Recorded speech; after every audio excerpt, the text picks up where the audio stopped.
Hello and welcome back to Shakesyear. We are working on Troilus and Cressida, and we get to hear from Hector in Act 2, Scene 2. This one goes on for a while, but we're almost done with this scene, I promise.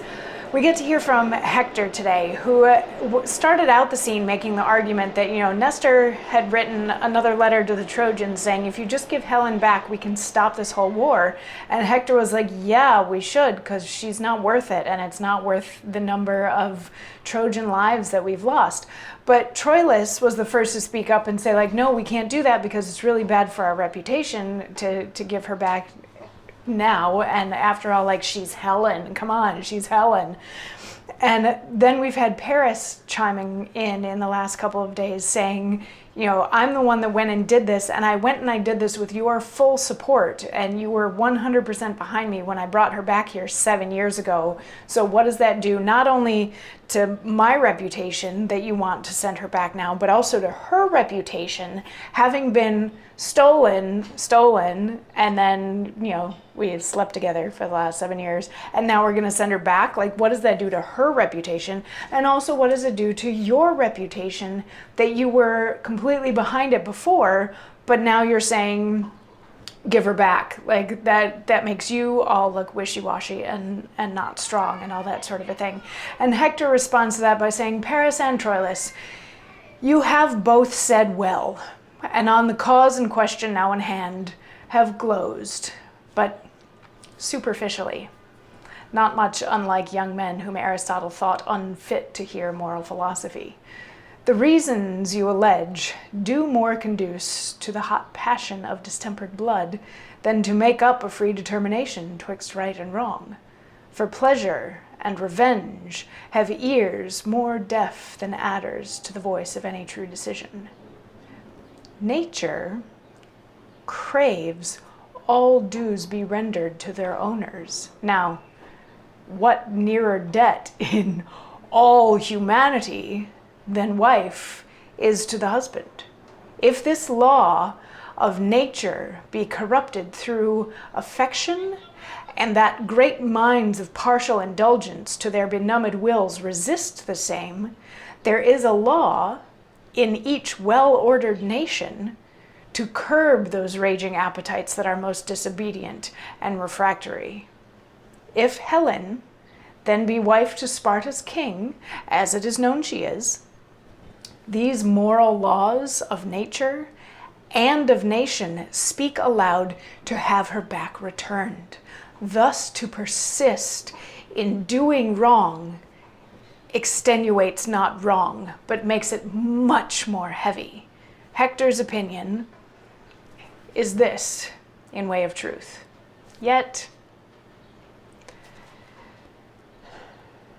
nevertheless, my sprightly brethren, I prepend to you in resolution to keep Helen still, for 'tis a cause that hath no mean dependence upon our joint and several dignities.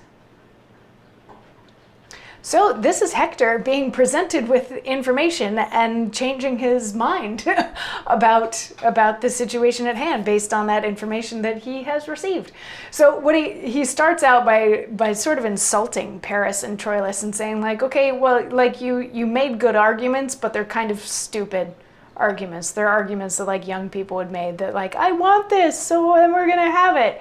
And he's like, that's not really it. But then he devolves to an argument that is kind of, it doesn't land on modern ears quite as nicely as he might want it to, saying that the wife belongs to the husband.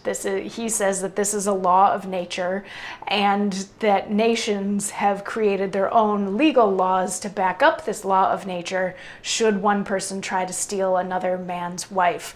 Now, I'm sure you can guess my thoughts on women being the property of men, wives being property of husbands. Let's just put that in this is a very old play written a long time ago about people who lived even longer ago than that, and we'll move on from there. But what he's saying is, if you want to take it in terms of just the bonds of marriage, once two people are married, they should be together. They should be allowed to stay together, and one person shouldn't steal another person's spouse, in part because nature says these two people are now married, and in part because the law says these two people are now married. So he's like, from the moral perspective, the married people should be together, and Helen is still technically married to the Greek king, to the Spartan king, so she should be given back to him. Like, from the moral and legal perspective, that's what should happen. But he puts a caveat at the very end where he says, I hear you, though, about our reputations and what it does to the reputation of Troy, to the people specifically in this room, to Paris, to Helen. He's like, I understand that that's not an easy decision to make, and it's not something that should just be brushed off lightly to destroy the reputation of an entire town and its whole governing body. So for that reason, we should keep Helen. And Troilus is going to have a response to that. Of course he is. And I think that's the last one in this scene before this scene is over. So one more day in Act 2, Scene 2. We can handle it. We can get through it. And then we can move on the day after that. But I'll see you tomorrow when we wrap this scene up. Mwah.